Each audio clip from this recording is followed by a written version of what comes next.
So the Sanskrit term virya is translated as effort or joyous effort, and it refers to a mind that takes delight in virtue, has great enthusiasm for practicing virtue, and serves as an antidote to laziness.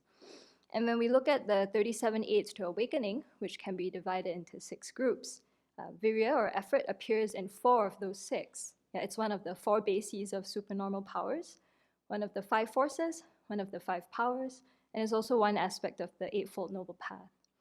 And among the 6 perfections, when we talk about joyous effort, it's said that it has to be practiced with all the other 5 perfections as well. So today I wanted to share what I learned about effort or joyous effort as a child when I had to learn how to swim. And I did not do so by choice. My mother doesn't know how to swim till today, and she had a recurring fear that her children would drown and she would be unable to save us. She would have nightmares about this. So instead of learning to swim herself, her solution was to make her children learn to swim. So I have a very vivid memory of being 9 years old and my sister was 5. And early one Sunday morning, my mother comes into our room and rouses us from sleep. I think it was maybe like 7 in the morning, and she says, put on your swimsuits and get in the car. We're going for swimming lessons and we'll have breakfast afterwards. And this came as a huge shock. Yeah, our usual get-up time was 8:30. So the first thing I said to her was, "Hey, what do you mean we're going for swimming lessons? You didn't discuss this with us."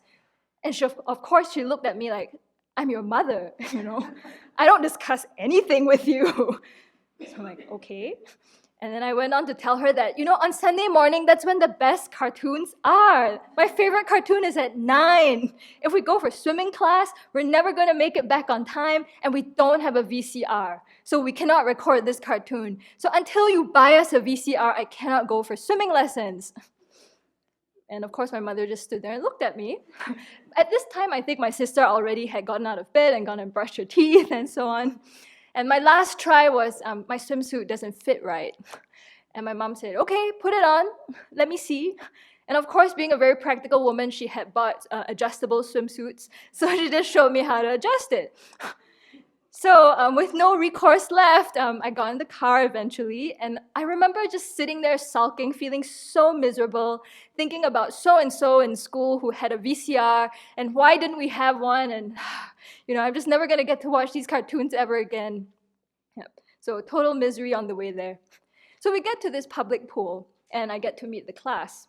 So there's me, age 9, my sister, age 5. My cousin has been roped into this, age 7. And then there were 2 other boys from another family, age 5 and age 3. I was horrified to be the oldest person in this class, and the largest as well by, just biological size. And I said to my mom, "I can't do this, I'm too old. I'm too old to learn to swim." And at this point, my mother just doesn't listen to anything I say. So yeah, continue as planned. So right here, I think we get to see 3 good examples of the 3 types of laziness that come right up when we have to do something not even virtuous, it's like a useful practical skill, learn to swim on an early Sunday morning when it is cold, even in Singapore. So the 3 types of laziness. The laziness of procrastination. Could I please sleep an extra hour or 2 on Sunday instead of doing something helpful or productive? The laziness of being caught up with worldly affairs or unbeneficial activities, like, could we please just watch cartoons all of Sunday morning? What else are we supposed to do with our lives? And the laziness of discouragement. I'm too old at age 9 to learn anything new. So of course, at that age, I was not going to meditate on death or the disadvantages of cyclic existence or my Buddha nature, which are the respective antidotes to those forms of laziness. But by the sheer force of my mother's will and of course her kindness, all that laziness was out the door and overcome. And for sure, I stuck it out through the class because of the kindness of the swimming instructor. He turned out to be such a patient, gentle, and very skillful teacher. I'll always remember how he started us all out in the wading pool, and he said, "Okay, I want you to put your head underwater and blow bubbles and count to 10. Okay, so count to 10, and then you come up for air, and then you go down and blow bubbles again, and do that 10 times. And at first I was like, this is dumb, why are we doing this? But you realize, you need to figure out how to breathe underwater, right, and come up for air. That's like the most basic thing, otherwise you can't swim. Yeah, so he just got us doing that, and it was very soothing just to, blow bubbles. And then after we all did that 10 times, he gave us floats and said, okay, now you hold it like this, and then you kick your way to the other side of the wading pool and come back and forth.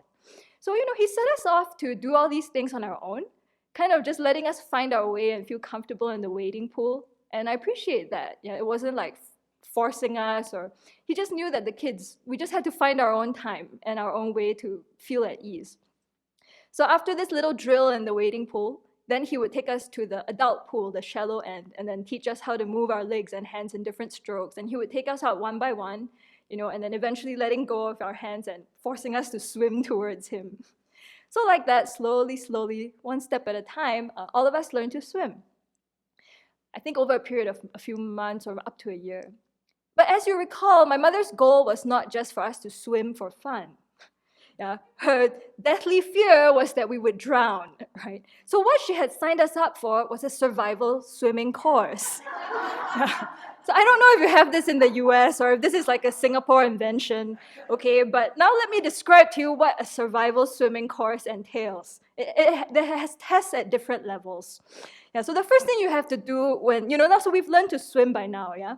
So now we were training for this test. First, you had to wear a t-shirt and pajamas. Yeah, because of course, if you're on a sinking ship, you're gonna be fully clothed, right? So we had to put on our clothes, and the first thing you do is jump into the water, right? As if you were jumping off a sinking ship. And then you had to swim 100 meters at really high speed. I mean, within 1 to 2 minutes.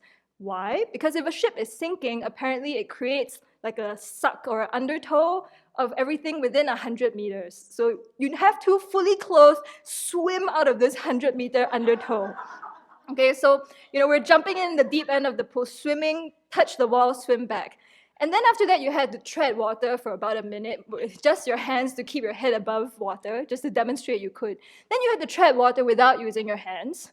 And then you had to tread water with one hand so you could wave for help. Okay? So after this, then you had to take off the pajama pants, tie the two ends of the pants, and then flip it over your head. It makes a nice thump sound, and it makes a float using your pajama pants.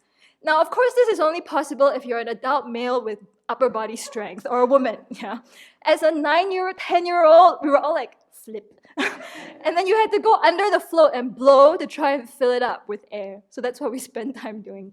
Okay, so you make this float, and then you have to swim your way back to the edge of the pool to demonstrate that you can make a flotation device. Then you could take off your PJs and the shirt, and then you had to demonstrate that you could dive. And so you have to dive and then swim 3 lanes underwater and then come up. So that if there were obstructive objects, you could dive under them to get to safety. And then, after that, you had to demonstrate that you could swim different strokes. So that's because you don't want to keep swimming the same stroke while trying to get to shore in case your muscles get tired. Right? So depending on the level of the test, you would swim the front crawl, and then the side stroke, the back stroke, and then the freestyle. So we did this every week, rescuing ourselves from a sinking ship for, I think, 2 years. Yeah. I got the bronze survival swimming award. I worked up to the silver one with my cousin, and we were all training for the gold eventually. And after the gold, I think you can go and take classes on how to save, be like a lifeguard or save lives, and that would be the next step. And our instructor was starting to show us how you could, throw a float to someone without harming them, and how to reel people in. So trust me, when I was 9, the very first day I started with blowing bubbles, never did I imagine that someday I might be able to rescue myself from a sinking ship, or even try to rescue other people. Yeah? And that's basically how a lot of things have been for me in life, right? You start off with this one small thing, someone else has a great vision, and you go move one step at a time. And I would say that's been my process with Dharma practice, and even getting into Buddhism and learning meditation too. Yeah, I started out with 3 minutes at a time of watching my breath because I was stressed out. And never did I imagine that I would become a nun, trying to liberate myself and maybe create the causes to liberate others.